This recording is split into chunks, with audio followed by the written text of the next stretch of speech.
Hi there, welcome to my views and news. 2 days ago, Somalia's federal government invited Puntland, Jubaland, Southwest State for a consultative meeting in Mogadishu about constitutional issues and security issues. Meeting was due to be held on Saturday today. So what happened? We are waiting because these days, Mogadishu Puntland relations are not very good. The two are not on speaking terms. Hassan Sheikh and Dini. Dini seems to be developing closer ties with Ethiopia. So, what happened? Is Dini attending the meeting in Mogadishu today? If he attends, it would be a big breakthrough in Mogadishu Garowe relations. Secondly, Afar Somali clashes for 5 days. There was a heavy fighting between the two sides. Yesterday, Ethiopian Islamic Affairs Supreme Council mediated. An agreement was reached, but is the agreement being implemented? Thirdly, a few days ago, 2 to 3 days ago, I did a video about an OLA commander who is an Oromo Abagada's son. It was being claimed by Ethiopian sources, state sources, government sources, that the commander had been killed. I did a video on that. Now I have an update for you on this issue. Firstly, your Somalia Hassan Sheikh government introduced constitutional reforms a few days ago, which split the country. Now Mogadishu is on one side, supported by some regional states. Puntland is on the other side. It opposed constitutional amendments, saying that it would not recognize the constitution and the president.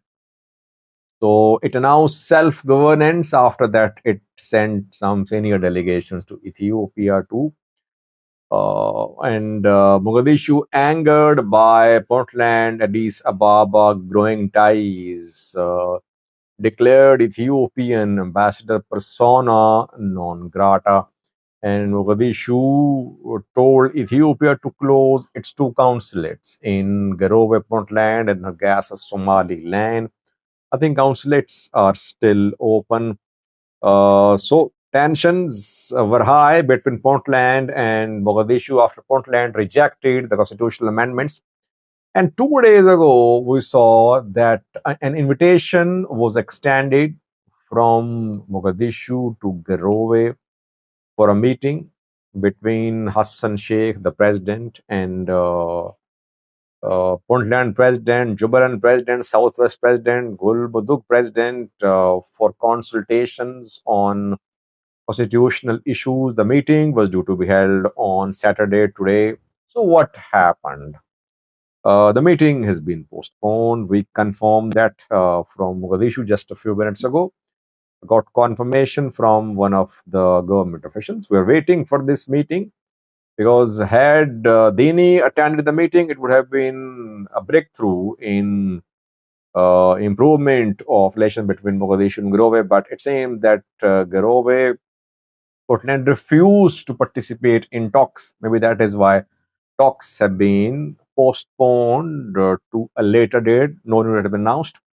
So tensions remain high between Mogadishu and Garowe, Mogadishu and Hargeisa.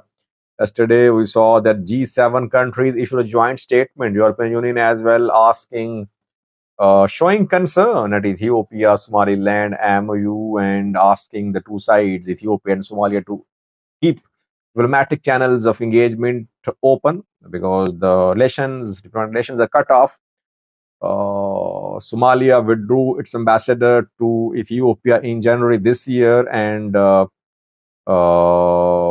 few days ago, Somalia expelled Ethiopian ambassador too. So there are no diplomatic relations between the two countries. G7 and EU asked the two countries to have diplomatic channel communications, but Somalia was quick to reject that position by the EU and G7 saying that no talks will be held with Ethiopia.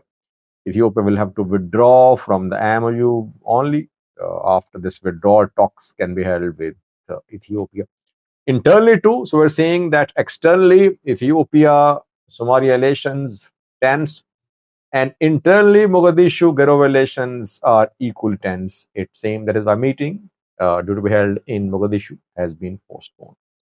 Secondly, viewers, Somali Afar clashes. For 5 days, there was heavy fighting on Somali Afar border, close to Ethiopia Djibouti highway. Three uh, villages have been disputed between two sides for years. So, Garbase, Ondofo, Dato. Both sides have different names for these places. So, I'm not saying that these areas are part of Somali region or Afar. But we've seen several rounds of fighting between the two sides over these territories for years. Again, resumption of clashes was witnessed 5 days ago, and clashes were heavy, involving even women too, use of small arms, obviously. Both sides suffered casualties. Federal government was nowhere to be seen. I did not see deployment of Ethiopian National Defense Force in the area. But the intervention came from Ethiopian Islamic Affairs Supreme Council. Why? Because both Somali and Afar regions are Muslim majority regions. And a few days ago, if you remember, Islamic Affairs Council of Ethiopia formed a committee to resolve this issue. But after that, this fighting broke out between the two sides. For 5 days, there was heavy fighting, unknown number of people killed and injured. Yesterday, the Islamic Affairs Council of Ethiopia announced that the two sides had agreed on a ceasefire agreement. The two sides met, mediated by the Islamic Affairs Supreme Council, led by Ibrahim Tofa. They agreed on a ceasefire, but still, on Saturday morning, there were small scale clashes between Somalis and Afar. So, ceasefire deal could not be fully implemented, though intensity of fighting has decreased considerably. Let's see, will the ceasefire agreement be fully implemented or not? We'll see in coming hours. It was good to see the Islamic Affairs Council intervene, but I think the government should intervene, whereas federal government. Federal government responsibility is to ensure that regions don't fight. Federal force should be deployed to the area, but no signs of any visible significant intervention by the federal government. Thirdly, viewers, a few days ago, it was claimed by some zonal government officials in Oromia that a senior commander of the Oromo Liberation Army had been killed. He's the son of an Oromo Bagada Gubina, who is one of the elders of Oromo Bagada associations. Jal Jelcha is his name. I did a video, if you remember, I said that the government's claims were not true, and that according to my information, Jal Jelcha was alive. That is what I said because I contacted people close to OLA, very close to me as well for years. We trust their reporting. And they outrightly rejected the report. They shared some material with me showing the evidence that Jaljilcha was alive. Now, an interview of Jaljilcha has been published by an OLA news source showing that Jaljilcha is alive.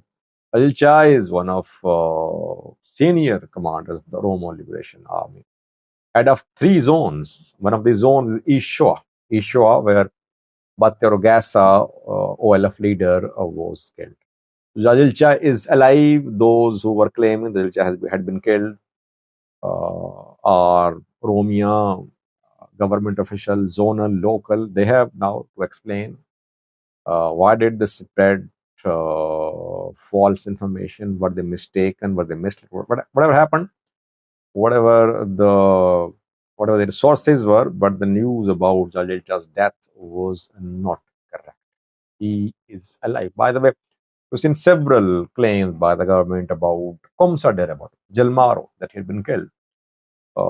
And claims came from sometimes senior government officials, but these claims have been ongoing for years, and Komsa Dereba Jalmaro is alive. Jalilcha is also alive, but his family is suffering because security forces raid his residential house where his father lives. His father said that security forces tried to assassinate him. I think two sons of the man, the Gubin, are part of the Oromo Liberation Army. One is a senior commander, and that is Jalilcha. He is alive. Thank you for watching.